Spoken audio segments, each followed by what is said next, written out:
नमस्कार, मैं हूं आपके साथ अंकिता पाल और आप सभी का हमर छत्तीसगढ़ में स्वागत है। छत्तीसगढ़ विधानसभा का शीतकालीन सत्र चल रहा है। आज सदन के दूसरे दिन की कार्रवाई शुरू हो चुकी है। सदन में पहले आपको बताते चलें कि दिवंगत नेता और लोकसभा के पूर्व अध्यक्ष शिवराज पाटिल को श्रद्धांजलि दी गई। इसके बाद सदन की कार्रवाई प्रश्नकाल से शुरू हुई है। और इस पहले प्रश्न में हमारे महिला बाल विकास मंत्री जी प्रश्नों का जवाब देंगे। ये एक तरफ धर्म है, एक तरफ लक्ष्मी है।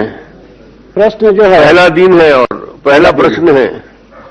पहला दिन पहले बिल्डिंग में, भवन में, और पहला प्रश्न का जवाब महिला बाल विकास मंत्री महिलाओं की जो योजना है उसको लेकर के जवाब देंगे। माननीय अध्यक्ष महोदय, जब आप मुख्यमंत्री थे उस समय सुचिता योजना लागू की गई थी और उस योजना का जो उद्देश्य था कि बालिकाओं के, महिलाओं के कल्याण के लिए, उसके बाद में मैंने जो प्रश्न किया इसमें कि 2020 से 2023 तक जो खरीदी की गई मशीन की और जिलेवार उसकी जानकारी, स्कूल कॉलेज कहां कहां उसको इंस्टॉल किए हैं, लगाए हैं, तो मैंने प्रश्न किया है। लेकिन मंत्री जी ने जो जवाब दिया है वो जवाब को एक बार आप देखेंगे तो उस जवाब में परिशिष्ट 1 में है। एक बार आप उसको देखेंगे तो अच्छा रहेगा कि न इसमें जिले की जानकारी है, न कॉलेज की जानकारी है, न स्कूल की जानकारी है, कब सप्लाई किए हैं, कितने दिन में सप्लाई करना था, मशीन की रख रखाव क्या है, आज बंद है, चालू है। तो ये जवाब जो आया है अपने आप में अपूर्ण है। इसलिए मैं आपसे आग्रह करना चाहता हूं कि इसको आगामी तारीख के लिए इसको लगा देंगे तो जवाब तब तक आ जाएगा तो मैं प्रश्न कर लूंगा। नहीं, आप खुद नहीं चाहते कि तत्काल जवाब नहीं, मैं तो मंत्री जी से इसमें मैं ये आपसे बोल रहा हूं, मैं इसमें जानकारी जो दी है वो जानकारी है नहीं। इसमें मैंने जो प्रश्न किया आप उसको देख लीजिए। मैं बोल रहा हूं न इसमें जिले का नाम है, न कॉलेज का नाम है, न स्कूल का नाम है, कहां क्या इंस्टॉल किए वो भी नाम नहीं है। तो इसमें पूछना क्या है?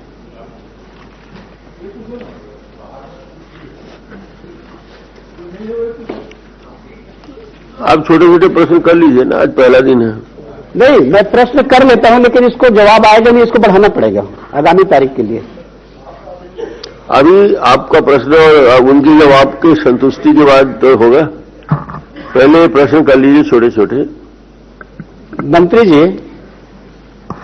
आप इसमें पहले तो ये बता दें कि आपने जो जवाब दिया है छोटा छोटा करने का निर्देश हुआ है ना, आसंदिक निर्देश के बाद छोटे छोटे प्रश्न कर लेते हैं।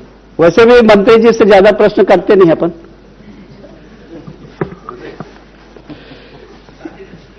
इसमें एक तो आप ये बताएं कि हमने जो प्रश्न किया है जिलेवार, तो कौन कौन से जिले में, कौन कौन से स्कूल में और कौन से कॉलेज में जो इंस्टॉल किए हैं उसका समय अवधि क्या था और किस किस समय में जो फर्म का आप नाम दिए हैं वो इंस्टॉल किया है, थोड़ा सा पहले इसी बता देंगे आप।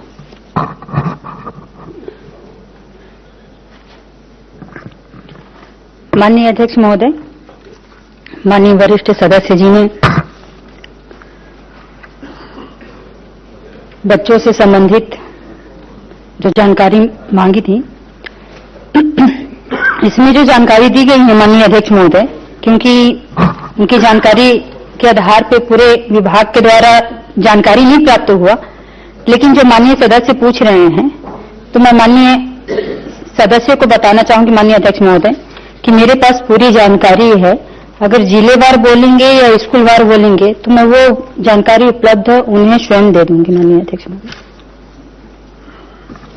माननीय अध्यक्ष महोदय, मंत्री जी इस बात को स्वीकार कर रही है कि विभाग के द्वारा जवाब इसमें आया नहीं है पूरे, और जवाब नहीं आया है तो इसमें प्रश्न कहां से करना है?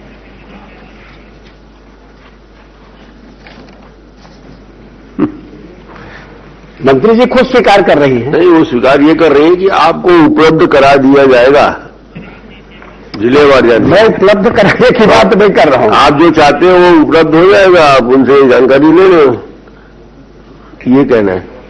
तो फिर उसमें यह है कि आप पूरी जानकारी ना आपके पास यदि है तो आप दे दीजिए, बस फिर बाद में उसको अपन फिर पाइए, ठीक है। प्रश्न फिर करना पड़ेगा बाद में। चलिए, आप बैठिए। क्योंकि जब जानकारी ही नहीं है तो उसमें प्रश्न क्या करेंगे। नहीं, ठीक है। अभी आप पूरे संतुष्ट नहीं है, मगर जवाब इनके आ जाएगा, उसको अध्ययन कर लेंगे, फिर कोई प्रश्न होगा तो कर लेंगे। अच्छा, इसमें मैं मंत्री जी, आपने इसमें ये नहीं बताया, उसमें जैसे मशीन इंस्टॉल की है उसका सत्यापन किया जाता है ना, सत्यापन करते हैं ना कि मशीन ठीक लगा है नहीं लगा है, चालू है नहीं है। इसका सत्यापन कब कब किया गया और उसके सत्यापन के लिए कौन कौन से अधिकारी थे, थोड़ा सा ये बता दें आप। माननीय अध्यक्ष महोदय, क्योंकि जो जानकारी 2020 से 2023 की जानकारी माननीय सदस्य ने जो जानकारी चाही थी, उस समय माननीय अध्यक्ष महोदय CSIDC के द्वारा रेट कॉन्ट्रैक्ट के आधार पर किया जाता था और इसमें जो गुणवत्ता का परीक्षण होता था वो 4 इंस्पेक्शन के द्वारा किया जाता था। ये बता दो ना, और सत्यापन कब किए, लगाने के बाद में उसका तारीख बता दें और अधिकारी का नाम बता दें। हाँ, बताओ।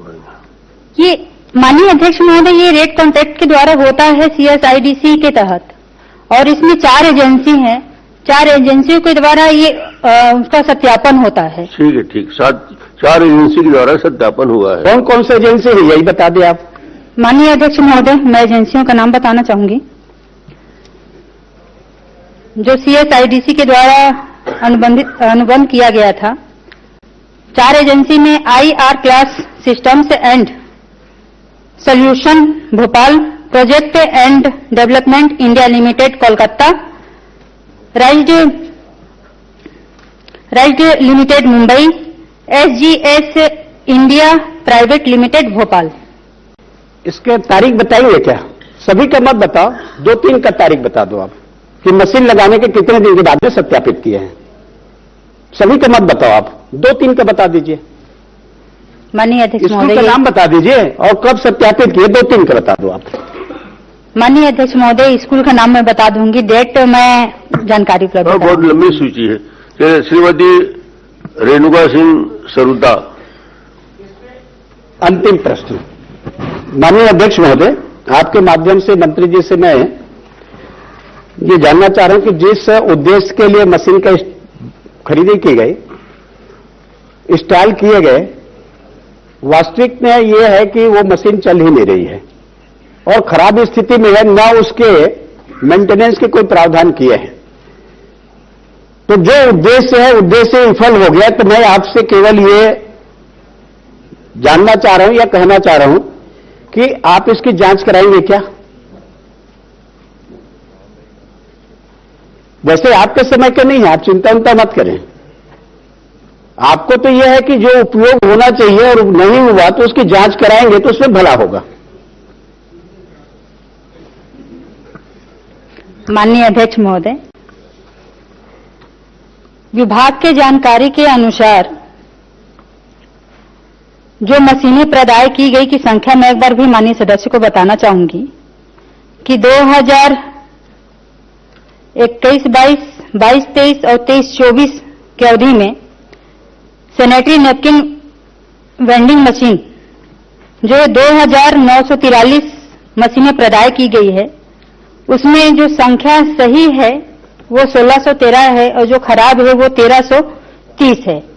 माननीय अध्यक्ष महोदय, क्योंकि जब रेट कॉन्ट्रैक्ट होता है, सभी की समयावधि होती है, वारंटी पीरियड होता है, तो वारंटी 1 वर्ष का है और जब सामान प्रदाय की जाती है, जहां से ली जाती है, वहां टोल फ्री नंबर भी होता है। विभाग को अभी तक ऐसी कहीं पर की भी जानकारी उपलब्ध नहीं हुई है। शिकायत की जानकारी विभाग को उपलब्ध नहीं हुई है, कोई शिकायत नहीं किया है कि यहाँ की मशीन खराब है। तो मैं माननीय अध्यक्ष महोदय, मैं माननीय सदस्य को यही अवगत कराऊंगी कि आप रुआ बांधा जो हायर सेकेंडरी स्कूल है ना, हाई स्कूल, पर्टिकुलर आपको बता देता हूँ, वहां पर 2 स्कूल का आप जांच करवा लो। इतना करवा लेंगे? 2 स्कूल का जांच करा, केवल 2 स्कूल का। ठीक है, तमाम 2। और जो बाकी जानकारी उपलब्ध कराने के बाद अध्यक्ष जी का निर्देश है, वो मेरे को जानकारी आप उपलब्ध करा दें। वो दे देंगे आपको, बैठिए। बिल्कुल। अध्यक्ष महोदय, श्रीमती रेणुका सिंह सरूता। अध्यक्ष महोदय, चलिए। अध्यक्ष महोदय जी, इसी में पहले नंबर में 1-2 सेकंड ही लगेगा जवाब। काहे पूछ रहे हैं? नहीं पूछ रहे। बैठिए। जैसे ये चीज उनके ऊपर है, वो बात कर रहे थे, मैं भी बात होता, मैं बात कर लेता हूँ। चलिए, अब आपको तो मना नहीं हो सकता। जो माननीय प्रश्नकर्ता सीनियर विधायक जी के उपयोग का नहीं है, उस विषय में इतनी लंबी चर्चा करना क्या उचित है? चलिए, क्रमांक 2 रेणुका जी। माननीय अध्यक्ष जी, मैंने माननीय मुख्यमंत्री जी के विभाग से जानकारी चाहा है। भरतपुर सोनहत विधानसभा क्षेत्र के कितने गांव में मुख्यमंत्री टावर योजना शुरू हुई है और आज की अद्यतन स्थिति क्या है, इसकी जानकारी मुझे मिली है कि भरतपुर विधानसभा क्षेत्र के 337 ग्रामों में से 47 गांव में मोबाइल नेटवर्क उपलब्ध नहीं है। माननीय अध्यक्ष जी, भरतपुर सोनहत विधानसभा क्षेत्र भौगोलिक रूप से छत्तीसगढ़ का सबसे बड़ा विधानसभा क्षेत्र है। वहां पर 337 गांव नहीं बल्कि 410 गांव है, 190 ग्राम पंचायत है और मेरे पास भरतपुर सोनहत विधानसभा क्षेत्र के गांव की जानकारी है कि 410 गांव में से कितने गांव में मोबाइल नेटवर्क नहीं है। भरतपुर सोनहत विधानसभा क्षेत्र 2 जिलों में बटा हुआ है, एमसीबी और कोरिया। एमसीबी के कलेक्टर ने लिखित मुझे जानकारी दी है कि एमसीबी में 93 ग्रामों में मोबाइल नेटवर्क नहीं है और कोरिया जिले के कलेक्टर ने मुझे लिखित में जानकारी दी है कि वहां के 104 गांव में से 32 गांव में मोबाइल नेटवर्क की सुविधा नहीं है। दोनों कलेक्टर ने निर्वाचन आयोग को भी ये जानकारी दी है और मनेन्द्रगढ़ कलेक्टर ने ये चिप्स के सीओ को पत्र लिखा है। ये दोनों जानकारी मेरे पास है। तो और मैंने 22 अप्रैल को भारत सरकार के संचार मंत्री जी को पत्र लिखा था कि मेरे विधानसभा क्षेत्र के 410 गांव में से 125 गांव में मोबाइल सुविधा नहीं है। तो उसका जवाब भी मेरे पास 29 मई को आया था। तो हमारे ये अधिकारी जो मुझे जानकारी दे रहे हैं, या तो फिर इनके कलेक्टर ने जानकारी दिया है, ये भारत सरकार के पत्र की भी जानकारी मुझको है। तो मैं इसमें से किसे सही मानूं कि 337 गांव में केवल 47 गांव में मोबाइल नेटवर्क नहीं है, या तो फिर 410 गांव में से 125 गांव में नेटवर्क नहीं है। इसे मैं किसको सही मानूं? चलिए, मुख्यमंत्री जी। माननीय अध्यक्ष महोदय, माननीय सदस्य महोदया का विधानसभा क्षेत्र 2 जिलों में है, जिला कोरिया और जिला मनेन्द्रगढ़ चिरमिरी भरतपुर। और दूरसंचार विभाग के अनुसार इनके विधानसभा क्षेत्र में कुल 337 ग्राम हैं, जिसमें दूरसंचार विभाग द्वारा 290 गांव में नेटवर्क कवरेज है, 47 में नहीं है, लेकिन इसमें से भी 40 में स्वीकृति हो गई है, वहां पर काम चालू है। और भारत सरकार को पत्र लिखे थे 5000 नए टावर के लिए, और मैं बताना चाहूंगा कि अभी 10 दिसंबर को ही 513 टावर की स्वीकृति मिली है, जिसमें जो 7 गांव बचे थे वो भी स्वीकृत है। ये जानकारी मैं देना चाहता हूं। माननीय अध्यक्ष जी, ये पहले ही जानकारी दी कि मनेन्द्रगढ़ के 93 गांव और कोरिया जिले के 32 गांव, ये दोनों कलेक्टर के पत्र हैं। उन्होंने चीफ्स को पत्र लिखा है कि इतने गांव में नेटवर्क नहीं है। जब भी चुनाव होता है तो निर्वाचन आयोग को भी जानकारी दी जाती है। तो मेरा यही सवाल था कि मैं किसे सही मानूं, और फिर भारत सरकार का पत्र है, मेरे संचार को 125 गांव की जानकारी दी, और ये 125 गांव की जानकारी उन्होंने एकदम स्पष्ट लिखा है कि 125 गांव में से 81 ग्रामों में 81 गांवों को 4G सेचुरेशन परियोजना में शामिल किया जा रहा है। उन्होंने 5 गांव, फिर 5 गांव, 7 गांव यानी 125 गांव की स्पष्ट जानकारी दी है। मैं माननीय मुख्यमंत्री जी से ये आग्रह करना चाहती हूं कि भारत सरकार की जो योजना है प्रधानमंत्री जनमन योजना, और जब मैं भारत सरकार के जनजातीय कार्य मंत्रालय में मंत्री के रूप में काम कर रही थी, इस योजना की शुरुआत उसी समय ही हुई थी, इसलिए थोड़ी बहुत इसकी भी मुझे जानकारी प्रधानमंत्री जनमन योजना की। तो छत्तीसगढ़ में जो विशेष पिछड़ी जनजाति आते हैं, देश भर में 75 हैं, जिसमें से 5 जातियां हमारे छत्तीसगढ़ में पाई जाती हैं, बैगा, कम्हार, बिरहोर, अबूझ, माड़िया और पहाड़ी कोरबा, जिसमें से बैगा जाति हमारे भरतपुर में बहुत बड़ी संख्या में पाई जाती है। पीएम जनमन योजना में ये प्रावधान किया गया है कि जहां पर भी ये जातियां निवास करती है वहां पर उनके सभी प्रकार की सुविधाओं के लिए, चाहे स्वास्थ्य हो, शिक्षा हो, रोजगार हो, सड़क हो, इसके साथ साथ दूर संचार के लिए भी प्रधानमंत्री जनमन के माध्यम से मोबाइल टावर लगाए जा सकते हैं। तो मैं माननीय मुख्यमंत्री जी से आग्रह कर रही हूं, और मैं उनसे आज ये चाहूंगी कि आप सदन में घोषणा कर दें कि जो बैगा जाति है ये भरतपुर में बहुत बड़ी संख्या में पाई जाती है, तो ये प्रधानमंत्री जनमन योजना के माध्यम से भी ये टावर लगाने का काम किया जा सकता है। माननीय अध्यक्ष महोदय, मैं मामले को दिखवा लेता हूं और मैं सदन में अवगत कराना चाहता हूं कि भारत सरकार को 5000 टावर के लिए लिखा गया है और उसमें से 513 की स्वीकृति मिली है, और बाकी में भी बीएसएनएल के द्वारा सर्वे किया जा रहा है। और मैं व्यक्तिगत रूप से मंत्री जी से संपर्क में भी हूं। उन्होंने आश्वस्त किया है कि वो आगे और स्वीकृति देंगे, तो माननीय महोदया की विधानसभा में वो निश्चिंत रहें, वहां पर टावर लगेंगे। इनका प्रमुख है पीडीजी, जो जी बाहुली गांव में 100% टावर लग जाए, ये रेणुका जी की मांग है। तो आपने कह दिया कि उन सारे गांव में 100% जी टावर लगा दिया जाएगा। बस एक आखिरी, एक मिनट भैया, तू कहाँ आ गए, रुक जाओ। माननीय अध्यक्ष जी, पूरा जब ये 2024-25 का बजट पेश किया जा रहा था, तब हम सब ने बहुत मेज थपथपाई थी कि माननीय वित्त मंत्री जी ने उस दिन बजट में बताया कि मुख्यमंत्री मोबाइल टावर योजना शुरू की जाएगी और प्रदेश भर में 500 मोबाइल टावर लगाए जाएंगे। तो माननीय मुख्यमंत्री जी ने मुझे जो जवाब दिया है, इसमें ये जानकारी दी है कि अभी मुख्यमंत्री टावर योजना की शुरुआत नहीं हुई है। तो मैं माननीय मुख्यमंत्री जी से आग्रह करती हूं कि ये मुख्यमंत्री टावर योजना की शुरुआत कर दे, क्योंकि अब अगला बजट सत्र भी अब आने वाला है, तो अगले बजट सत्र के पहले इस टावर योजना की शुरुआत हो जानी चाहिए।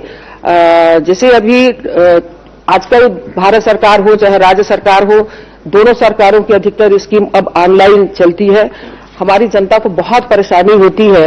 वहां ये जो सोनहत का आखिरी गांव है दशेर से सोनहत जो ब्लॉक मुख्यालय है, वहां की दूरी 50 किलोमीटर से भी ज्यादा है, और वहां उस एरिया में बिल्कुल कोई टावर है नहीं।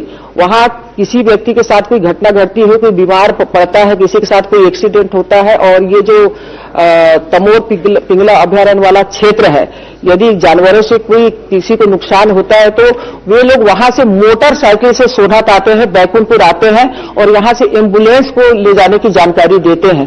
तो जब तक वो यहां पहुंच पाते हैं तब तक मरीज की हालत बहुत खराब हो जाती है।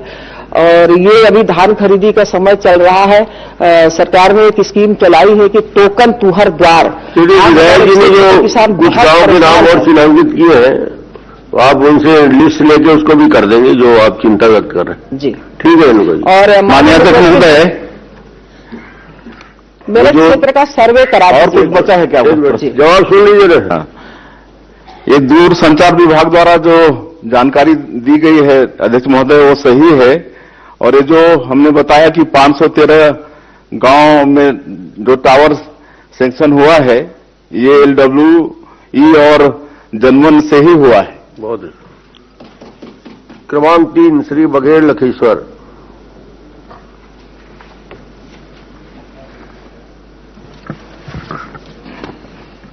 अध्यक्ष महोदय, आज गुरु कुशवाहा जी शायद मंत्री बनने के बाद पहली बार जवाब देने के लिए खड़े हुए हैं, इसलिए आप बहुत सीनियर सदस्य हैं। अच्छा से प्रश्न करिए आप और गुरु जी से अच्छा जवाब लीजिए। चलिए, बहुत बहुत बधाई गुरु जी को। अध्यक्ष, और बेरोजगार मामला है और सबसे ज्यादा बेरोजगारी की समस्या छत्तीसगढ़ में। पहला क्वेश्चन बहुत अच्छा से गंभीरता से उत्तर दीजिएगा। अध्यक्ष महोदय।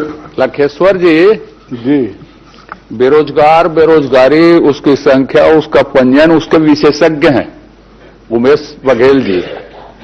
5 साल में वो मेरा उत्तर नहीं दे पाए थे, पिछले घुमा घुमा बोलते थे, तो आप जानकारी ले लो जरा।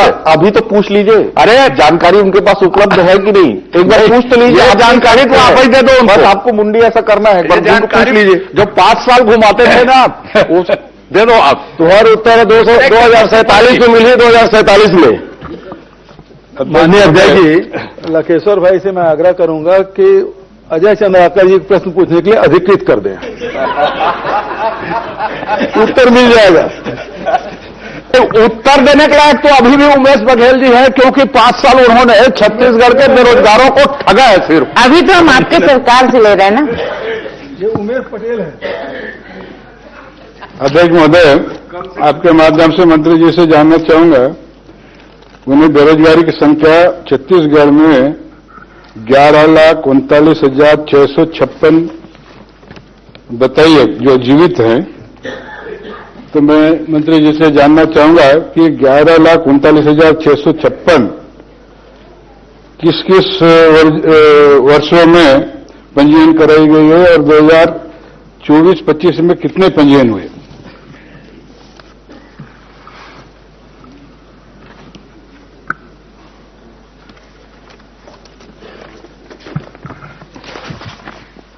माननीय अध्यक्ष महोदय, माननीय सदस्य ने 2024 तक की जो जानकारी मांगी थी, मैंने पूरा वर्गवार आपने मांगा था कि सभी वर्ग में कितने कितने हैं, तो मैंने उसकी पूरी जानकारी आपको उपलब्ध करा दी है 2024 की, जिसमें मैंने शैक्षणिक स्तर पे भी आपको पूरा उपलब्ध करा दिया है। उसकी जानकारी आपको प्रतिशत में दिलवा दिया है मैंने।